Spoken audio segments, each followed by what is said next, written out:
Alex has spent all of her life on a spaceship set on a course to another planet, but following the arrival of another human, all reality comes crashing down around her.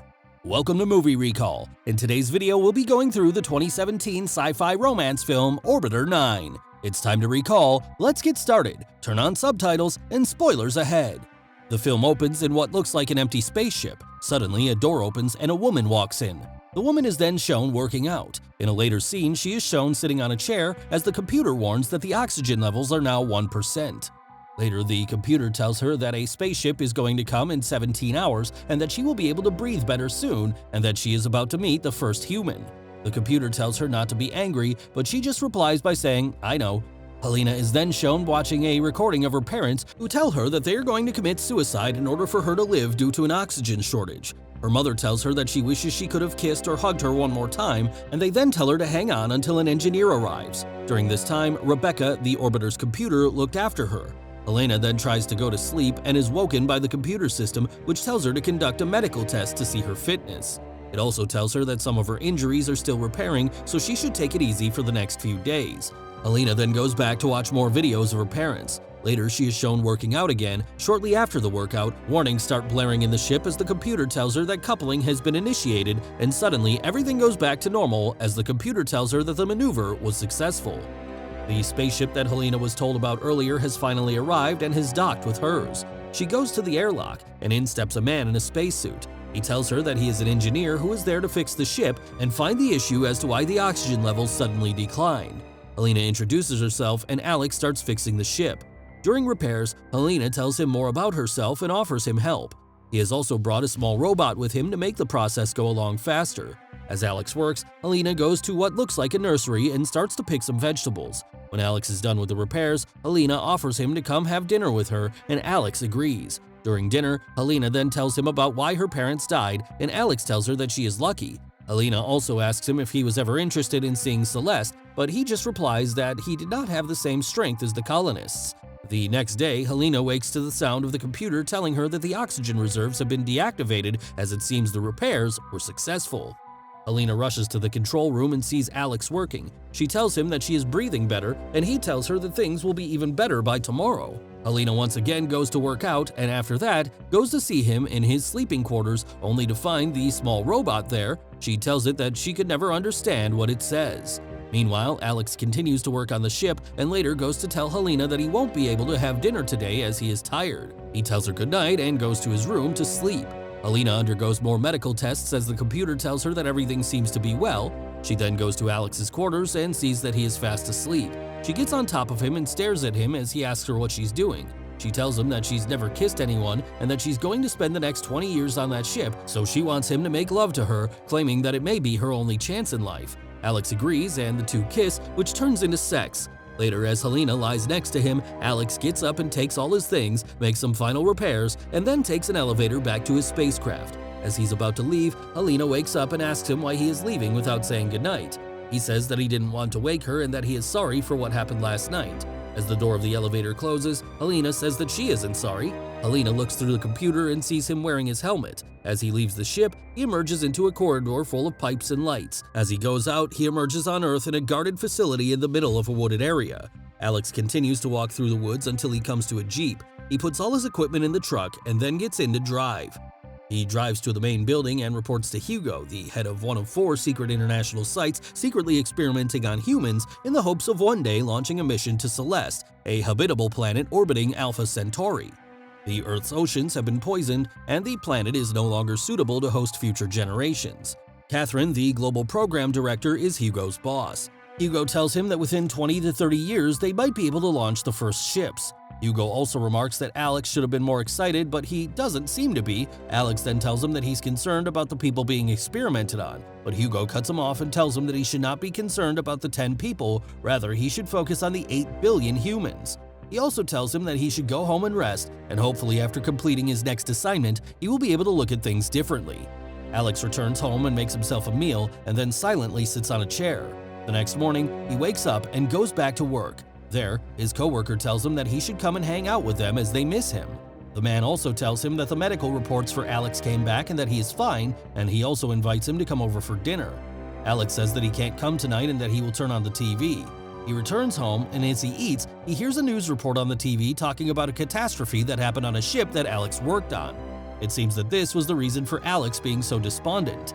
While he sits at home, he sees a video of Helena, who says that Alex fixed the problem and that she wishes it could have taken more time for him to fix the issue. The next day, Alex goes to work on another shuttle titled 10, and on his drive back, he stops by a sign that says the number 9, but he decides against it and leaves. Alex then goes to see Sylvia, a therapist who he has been visiting on a regular basis. The therapist tells him that they have seen each other a total of 197 times. Alex then asks the therapist if they can be straight with each other. He then tells her that there are people inside the simulator. She says she already knows that, but Alex says she doesn't. He then tells her that they put babies on the simulators. The babies have now grown into adults, and they are being used as human guinea pigs. Sylvia asks him whether he knew this all along, and he says he did. He continues to look at Helena through the monitoring system and then goes to meet Sylvia and tells her that he loves her. The next day, he goes to Helena in his typical Earth attire and enters the facility. Inside the simulator, Helena is shocked and asks the computer what this is. This scares Helena, but she goes towards the airlock to see Alex. He goes to her and tells her the truth about her circumstances. He tells her that she is not on a ship and is rather on Earth. He tells her that they have to leave. This scares Helena and she backs off, but Alex pulls out a camera and tells her that it has been recording since she was a baby. Helena still can't believe him, so he shows her the tracker placed inside her to monitor her vitals. Alex then tells her that he is going to send fake signals through the tracker and then takes her with him out of the simulator. Helena is scared and asks about Rebecca, but Alex tells her that she is just a navigation robot who doesn't communicate with the outside. They then walk through the same corridor, and when Helena steps into the sunlight, she is disoriented by the sun and the sights that she beholds. Alex gently grabs her hand and continues to guide her towards the car. Helena's vision is still blurry, and she even struggles to walk, but they manage to get out of the woods. Alex puts Helena in the trunk of his Jeep and asks her not to make a noise. The guards then check the Jeep, and it seems that they are going to catch Helena, but they think that the radiation was just coming from the suit, so they let him go. That night, he takes Helena to a mountainside and tells her about the entire project. Helena says that she wants to see her parents, but Alex tells her that no one should know she has escaped, especially her parents, who have dedicated their entire lives to the project and would turn her over. Alex then takes her to his apartment, where Helena is taken aback by everything she sees. Alex introduces her to the outside world and lets her out into the rain. The two even kiss. The next day, Helena looks around the flat while Alex is away. She seems fascinated by his drawing and the chessboard in his room. Meanwhile, Alex tells Sylvia that he has managed to take Helena out, and she asks him if the military finds out what they have done. Alex says that they won't. As he is leaving the building, Sylvia comes out in person and tells him about a house that he can use to escape to protect Helena.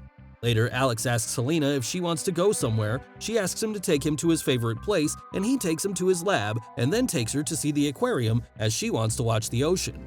Helena is awed by everything she sees, and the two go out to eat. The next day, Helena tries to get into a room that is locked, and Alex opens it for her. It shows that there are 10 simulators, and all of them are being controlled by Hugo. Alex then takes her to a pub to meet with his acquaintances, including a doctor named Xiao. They come up with a story to explain how they met, and it seems that Alex's friend believes it. Helena seems to fit into the group easily as she is able to communicate with the people easily, but it seems that Alex's friend isn't warm to the idea of going to Celeste, but they agree that it is necessary. Later, Alex brings Helena to Xiao after she develops a rash on her shoulder. Xiao is dubious of her skin since it looks like it has never been exposed to sunlight, but he promises to contact them with the findings of his test. She tracks down her parents, who are married program scientists who are unconnected to her after finding the address in the orbital dossiers. The 10 participants, they say, are clones of people who have been dead for 2 generations and were all duped in the same way. Helena is handcuffed to a railing by the father so she can contact Hugo, but the mother knocks him out and lets her escape. Helena returns to Alex, enraged, but he apologizes, and she forgives him. Alex asks Sylvia for assistance, and she offers to conceal them in an apartment she owns in a slum. Hugo, the Manhunt's leader, investigates Alex's residence and discovers Sylvia's contact information. Hugo and his violent guards approach as Alex and Helena pick up the key from Sylvia. Hugo, believing the pair is hiding there, they shoot Sylvia in the head, forcing Helena to scream. The two ascend to the roofs to flee. Helena injures her leg and subsequently demands that Alex demonstrate how to leap across a rooftop, but she refuses and is apprehended. Alex manages to flee. Helena is no good for further study and is a live burden to the corporation, so Catherine effectively orders Hugo to terminate her.